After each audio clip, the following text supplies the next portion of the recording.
ഈ സന്ദർശനത്തിനുണ്ടാക്കിയ ധാരണപ്രകാരമാണ് പിന്നീട് സപ്ലൈ കരാർ ഒപ്പിട്ടത്. ഇതിന്റെ ഉത്തരവാദിത്വം വൈദ്യുതി മന്ത്രിയായിരുന്ന പിണറായിക്കും ഊർജ്ജ വകുപ്പ് സെക്രട്ടറിയായിരുന്ന കെ മോഹനചന്ദ്രനുമാണ്. കരാറിന്റെ ഭാഗമായി മലബാർ ക്യാൻസർ സെന്ററിന് ലാവ്ലിൻ വാഗ്ദാനം ചെയ്ത് ധനസഹായം നേടിയെടുക്കാൻ പിണറായി താൽപര്യമെടുത്തില്ല. തന്റെ പേഴ്സണൽ സ്റ്റാഫ് അംഗമായിരുന്ന ശശിധരൻ നായരെ ആശുപത്രിയുടെ സ്പെഷ്യൽ ഓഫീസറാക്കി പിണറായി നിയമിച്ചത് സ്വന്തം താൽപര്യം സംരക്ഷിക്കാനായിരുന്നുവെന്ന് സിബിഐ പറയുന്നു. ലാവ്ലിൻ സർക്കാരുമായി ഉണ്ടാക്കിയ കരാറിന് വിരുദ്ധമായി ലാവ്ലിൻ സ്വന്തം നിലയ്ക്ക് ടെക്നിക്കാലിയെ കൺസൾട്ടന്റായി നിയമിച്ചതിനെ പിണറായി എതിർത്തില്ല. അതേസമയം EDC ലോൺ തരപ്പെടുത്താനായി SBI ഉന്നതരുമായി മന്ത്രി നേരിട്ട് ചർച്ച നടത്തി. ഇതിനെല്ലാം പുറമെ 6ാം പ്രതിയും ലാവ്ലിൻ പ്രതിനിധിയുമായ ക്ലോസ് ട്രെൻഡലുമായി പിണറായി വിജയൻ നേരിട്ട് കത്തിടപാടുകളും നടത്തി. അഡീഷണൽ SP Y ഹരികുമാർ സമർപ്പിച്ച റിപ്പോർട്ടിൽ അടുത്ത മാസം 7-ന് വാദം കേൾക്കും. മനോരമ ന്യൂസ്, തിരുവനന്തപുരം. IPL ഒത്തുകളി കേസിൽ ശ്രീശാന്ത് ഉൾപ്പെടെയുള്ള പ്രതികൾ അടുത്ത മാസം 21-ന് ഹാജരാകണമെന്ന് ഡൽഹി സാകേത് കോടതി. കേസിൽ ഡൽഹി പോലീസ് സമർപ്പിച്ച കുറ്റപത്രം കോടതി ഫയലിൽ സ്വീകരിച്ചു. വിചാരണ തുടങ്ങേണ്ട തീയതി പിന്നീട് തീരുമാനിക്കും. IPL ഒത്തുകളി കേസിൽ മക്കോക്ക വകുപ്പുകൾ ചുമത്തി കുറ്റപത്രം സമർപ്പിച്ച സാഹചര്യത്തിൽ പ്രതികളുടെ ജാമ്യം റദ്ദാക്കണമെന്നാവശ്യപ്പെട്ട് ഡൽഹി പോലീസ് അപേക്ഷ നൽകിയിരുന്നു. ഈ അപേക്ഷയുടെ അടിസ്ഥാനത്തിലാണ് അടുത്ത മാസം 21-ന് നേരിട്ട് ഹാജരാകാൻ നിർദ്ദേശിച്ച് ശ്രീശാന്ത് ഉൾപ്പെടെ 21 പ്രതികൾക്ക് സാകേത് കോടതി നോട്ടീസ് അയച്ചത്. കോടതിയിൽ ഹാജരാകുന്ന പ്രതികളെ കുറ്റപത്രം വായിച്ചു കേൾപ്പിക്കും. അതിനുശേഷമാകും വിചാരണ തുടങ്ങുന്നതിനുള്ള തീയതി നിശ്ചയിക്കുക.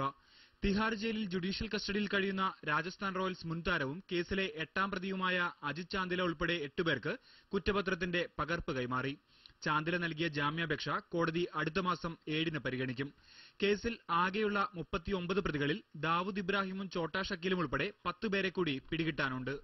Manorama news, Delhi. Petrol diesel വിലകൾ കൂട്ടി. പെട്രോൾ ലിറ്ററിന് 70 പൈസയും ഡീസലിന് 50 പൈസയുമാണ് കൂട്ടിയത്. പ്രാദേശിക നികുതികൾ കൂടാതെയാണ് വില വർധന. അർദ്ധരാത്രി മുതൽ പുതിയ നിരക്കുകൾ നിലവിൽ വരും. രൂപയുടെ മൂല്യത്തിലുണ്ടായ ഇടിവ് മൂലമാണ് വില വർദ്ധിപ്പിക്കേണ്ടി വന്നതെന്ന് എണ്ണ കമ്പനികൾ വിശദീകരിക്കുന്നു. ആഗോള വിപണിയിൽ ക്രൂഡ് ഓയിൽ വിലയും ഉയർന്നതോടെ ലിറ്ററിന് 10 രൂപയിലേറെ നഷ്ടത്തിലാണ് ഡീസൽ വിൽക്കുന്നതെന്നും എണ്ണ കമ്പനികൾ ചൂണ്ടിക്കാട്ടി. ഡീസൽ വില വീണ്ടും വർദ്ധിപ്പിക്കണമെന്ന എണ്ണ കമ്പനികളുടെ ആവശ്യം കേന്ദ്ര സർക്കാരിന്റെ പരിഗണനയിലാണ്.